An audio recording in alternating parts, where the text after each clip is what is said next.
அஸ்ஸலாமு அலைக்கும். இன்றைக்கி ஸ்வீட் குழி பணியாரம் எப்படி செய்கிறதுன்னு பார்க்கலாமா?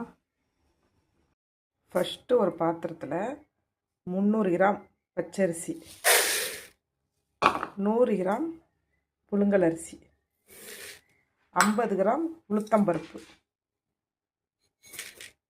1 ஸ்பூனு வெந்தயம், இதெல்லாம் சேர்த்து ஒரு 3 வாட்டி இப்போது தண்ணி ஊற்றி நல்லா வாஷ் பண்ணிக்கலாம்.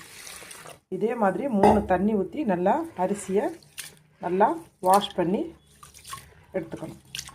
அரிசியை நல்லா வாஷ் பண்ணி எடுத்தாச்சு. இது ஒரு 4 மணி நேரத்துக்கு நல்லா தண்ணியில் ஊறட்டும். அரிசி நல்லா ஊறி வந்துருச்சு.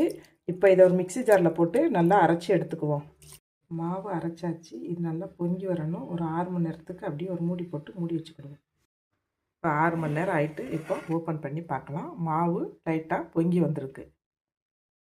இப்போ மாவில் கொஞ்சமாக உப்பு சேர்த்துக்கிறேன். 300 கிராம் மண்டவளத்தை நல்லா பொடி பண்ணி வச்சுருக்கேன். இதை அப்படியே சேர்க்க போகிறேன். இதில் கல் தூசி கிடையாது. மண்டவளத்தில் கல் தூசி இருந்துச்சுன்னா கொஞ்சமாக தண்ணி ஊற்றி பாகு மாதிரி காய்ச்சி நல்லா ஆற வச்சு மாவில் ஊற்றிக்கணும். மண்டவளத்தை இப்போ மாவில் சேர்த்தாச்சு. இப்போ இது நல்லா கரையணும். கரையிற வரைக்கும் நல்லா மிக்ஸ் பண்ணி விட்டுக்கிடுவோம். இப்போ பாருங்கள், மண்டவளம் நல்லா கரைஞ்சிருச்சு. இப்போ குழி பணியாரக்கல்லை நல்லா ஹீட் பண்ணிக்கலாம். பணியாரக்கல் ஹீட் ஆயிடுச்சு. இப்போ இந்த குழியெல்லாம் ஆயிலை நம்ம ஊற்றிக்கிடுவோம். ஆயில் நல்லா ஹீட் ஆயிடுச்சு. இப்போ மாவை கொஞ்சம் கொஞ்சமாக ஊற்றிக்கிடுவோம். இப்போ எல்லா இதுலேயும் மாவு ஊற்றியாச்சு. இது நல்லா வேகட்டும். இப்போ ஒரு சைடு வெந்து வந்துருச்சு. இதை இப்போ தான் பிரட்டி போட்டுக்கிடுவோம். இந்த மாதிரி எல்லா இதையும் பிரட்டி போட்டு வேக வச்சுக்கலாம்.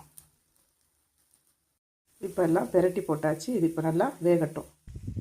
இப்போ 2 சைடும் நல்லா வெந்து வந்துட்டு இதை இப்போ எடுத்துக்கிடுவோம். இதே மாதிரி எல்லா மாவையும் ஊற்றி எடுத்துக்கலாம். இப்போ பாருங்கள், ஸ்வீட் குழி பணியாரம் ரெடி ஆயிடுச்சு. எவ்வளோ சாஃப்டாக நல்லா வந்திருக்கு பாருங்கள். இதே மாதிரி நீங்களும் வீட்டில் ட்ரை பண்ணி பார்த்துட்டு எப்படி இருந்துச்சுன்னு கமெண்ட்ஸை சொல்லுங்கள். இதுபோல் சுவையான சமையல் வீடியோஸ் பார்க்கணுன்னா பெங்களூரி நெல்லை ருசி சேனலை சப்ஸ்கிரைப் பண்ணிக்கோங்க. இன்ஸ்டாவில் ஃபாலோ பண்ணிக்கோங்க. தேங்க்யூ.